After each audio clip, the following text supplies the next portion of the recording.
Dieu, Père ou Mère? C'est lui notre Dieu, c'est lui notre Père.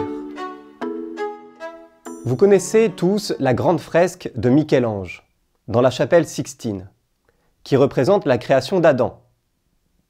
Dieu est représenté sous les traits d'un homme âgé, puissant et majestueux, porté par des anges, qui donnent la vie à l'homme. Cette image est sublime, mais est-elle juste? Dieu, me direz-vous, n'a pas de cheveux blancs. Il n'a pas d'âge, car il est éternel, et d'une. Et puis de toute façon, Dieu n'a pas de corps, puisqu'il est esprit, comme le dit Jésus à la Samaritaine, et de deux. Il n'est donc ni homme, ni femme. Mais pourquoi alors s'est-il révélé à Israël comme un père? Un père bon et fidèle qui a tout créé et qui veut faire de nous ses enfants d'adoption. Pour le savoir, regardons de nouveau la fresque de Michel-Ange, et en particulier le petit espace que le peintre a laissé entre l'index de Dieu et celui d'Adam.